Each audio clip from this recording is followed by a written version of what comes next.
மகாக்கு வந்து கோட்டீஸ் வந்து ஹெல்ப் பண்ணணும்னு நினைக்கிறாங்க. ஆனா வந்து ராஜலட்சுமி எப்பவும் போல மகா வந்து தான் வேலை செய்யணும். இந்த வீட்டு மருமகளா இருக்க சில குவாலிட்டீஸ்லாம் இருக்கு. மருமக எல்லார் வீட்லயும் செய்ய வேண்டிய வேலை தானே செய்றா. அதுக்கு எதுக்கு நீங்க உதவி பண்ணணும்? இன்னைக்கு உதவி பண்ணுவீங்க. நாளைக்கு உங்களால உதவி பண்ண முடியுமா? அப்படின்னு சொல்லிட்டு கேட்குறாங்க. கோட்டீஸ்வரி வந்து உங்களுக்கு விருப்பம் இல்லைன்னா நான் பண்ணல அப்படின்னு சொல்லிட்டு ஒதுங்கிக்கிறாங்க.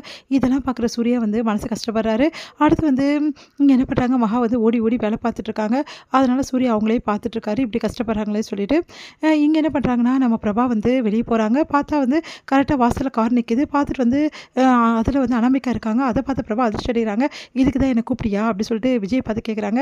"இல்ல, உங்க அம்மா கூப்பிட்டதெல்லாம் உண்மைதான். உங்க அம்மாகிட்ட எடுத்துன்னு போய் நம்ம குடுத்துடலாம் சாரீஸ்லாம். அதுக்கு முன்னாடி ஒரு சின்ன ஷாப்பிங் இருக்கு. அதுக்கு தான் கூப்பிட்டேன். நீ வந்தா நல்லா இருக்கும்னு நான் நினச்சேன் ப்ரோ." அப்படின்னு சொன்னோனே, வேற வழி இல்லாம வந்து ஏற போறாங்க பின்னாடி. "முன்னாடி ஏறிக்கலாமே" அப்படின்னு சொல்லிட்டு அனாமிகா சொல்றாங்க. "பரவால்ல, உங்களுக்குள்ள நான் எதுக்கு நடுவுல?" அப்படின்னு சொல்லி நான் பின்னாடியே ஏறிக்கிறேன்னு சொல்லிட்டு பிரபா வந்து பின்னாடியே ஏறிக்கிறாங்க. அடுத்து அவங்க எல்லாரும் ஷாப்பிங் போறாங்க. கௌதம் வந்து ஃபோன்ல வந்து வக்கீல் கிட்ட பேசுறாரு. அவர் வந்து பெயில் எடுக்கணும், நெறைய பணம் தேவை. நீங்க பணம் எடுத்தது குத்தா தான் நான் வந்து அந்த ஆள பெயில் எடுப்பேன் அப்படின்னு சொல்றாரு. இல்ல, அவர எடுத்தே ஆவணும் வெளிய. இல்லன்னா என் உண்மைகள்லாம் வெளிய வந்துருமே. இப்ப என்ன பண்றது? அப்படின்னு சொல்லிட்டு, சரி நான் பணத்தோட வரேன். கண்டிப்பா வந்து பெயிலுக்கு வந்து ப்ராசஸ் பண்ணுங்க அப்படின்னு சொல்லிடுறாரு. இப்ப என்ன பண்றது பணத்துக்கு? கண்டிப்பா பணத்த எடுத்துட்டு போணுமே. எப்படியும் நெறைய லட்சம் தேவைப்படுமே அப்படின்னு சொல்லிட்டு யோசிச்சுட்டே வந்து உள்ள வராரு.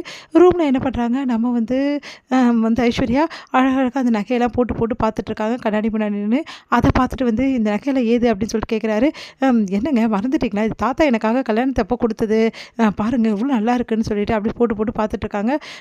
சரி அந்த நகைகள்லாம் குடு. முக்கியமான அர்ஜென்ட்டா ஒரு செலவு இருக்கு. நான் வச்சுட்டு அப்புறமா உனக்கு மீட்டு தரேன் அப்படி சொல்றாரு. அதெல்லாம் முடியாது. என்ன நினச்சிட்டு இருக்கீங்க மனசுல? நகையெல்லாம் ஒண்ணு கூட நான் தர முடியாது. புரியுதா? இது தாத்தா எனக்காக குடுத்தது. ஏற்கனவே வந்து ரொம்ப நல்லா வந்து நீங்க பிசினஸ்லாம் பண்றீங்க. இதில நகை வேற கேட்குறீங்களா? கடன் வாங்குனா நீங்க தான் குடுக்கணும். புரியுதா? என் நகையெல்லாம் கேட்கக்கூடாது அப்படின்னு சொல்லிட்டு எடுத்து வச்சுடுறாங்க. அவர் முன்னாடியே வந்து கபோர்ட்ல எடுத்து வச்சுட்டு போயிடுறாங்க. உடனே செமையா டென்ஷன் ஆயிடுறாரு. எங்க வீட்டு பணத்த எனக்கே நகை பணத்த தர மாட்டேங்கிறியா?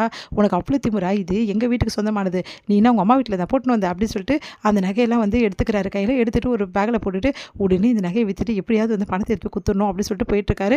பார்த்தா வந்து ஹால்ல எல்லாரும் உட்காந்துருக்காங்க. எங்க கௌதம் அர்ஜென்ட்டா போயிட்ட அப்படின்னு சொல்லிட்டு சூர்யா கேட்குறாரு.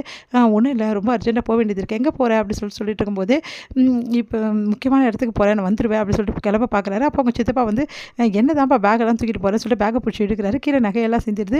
அதெல்லாம் பார்க்குறவங்க எல்லாருமே அதிர்ச்சி அடைகிறாங்க. இந்த நகை வந்து தாத்தா குடுத்த நகையாச்சு ஐஸ்வர்யாக்கு. இந்த நகை யாருக்கு தெரியாம எதுக்கு எடுத்துட்டு போற? அப்படின்னு சொல்லிட்டு கேட்குறாங்க. அது வந்து வந்து அப்படியே நிற்கிறாரு. உடனே வந்து, ஓ வீட்ல இருந்து நகைய திருட ஆரம்பிச்சிட்டியா? அந்த அளவு ஆயிட்டியா நீ? உனக்கு அசிங்கமா இல்லையா இப்படிலாம் பண்றதுக்கு? அப்படின்னு சொல்லிட்டு வந்து நம்ம சூர்யா கேட்குறாரு. அத கேட்டு வந்து அப்படியே நிற்கிறாரு. என்ன பண்ணுறதுன்னு தெரியாம. அதுக்கப்புறம் வந்து எல்லாருமே வந்துடுறாங்க வீட்ல. நம்ம மகா எல்லாருமே வந்துடுறாங்க. வந்தோனே அப்படியே அதிர்ச்சியா பார்த்துட்டே இருக்காரு. நீ திருந்தவே மாட்டியாடா? அப்படின்னு சொல்லிட்டு கேட்டுட்டு இருக்கும்போது கரெக்ட்டா ஐஸ்வர்யா அங்க வராங்க. இங்க பாருங்க, தேவையில்லாம அவர திட்ட வேலை வச்சுக்காதீங்க. நான் தான் பாலிஷ் பண்றது குடுத்தேன். அவரு ஒண்ணும் எடுத்துட்டு போல. புரியுதா? அப்படின்னு சொல்றாங்க. அப்பதான் நிம்மதியா இருக்க கௌதம், நல்ல காலம் காப்பாத்திட்டா அப்படின்னு சொல்லிட்டு, பாலிஷ் போட எதுக்கும்மா பாலிஷ் போடலாம் குடுக்குறேன். நம்ம வீட்டுக்கு ஆளுங்களே வந்து பாலிஷ் பண்ணி குடுப்பாங்க. பத்தாதுன்னு இப்பலாம் பாலிஷ் பண்ண வேண்டிய அவசியமே இல்ல. அதெல்லாம் நல்ல நகை தான். பளிச்சுன்னு தான் இருக்கு அப்படின்னு சொல்லிட்டு பாட்டி சொல்றாங்க. எனக்கு தோணுச்சு பண்ணணும்னு. அதனால அவர்ட்ட குடுத்தா அவர் எடுத்துட்டு போறாரு. அதுக்குள்ளயுமே வந்து வீட்டுக்காரர் திருடன்னு முடிவு கட்டுவீங்களா? அப்படின்னோனே, சாரிடா, நான் அதுக்காக சொல்ல.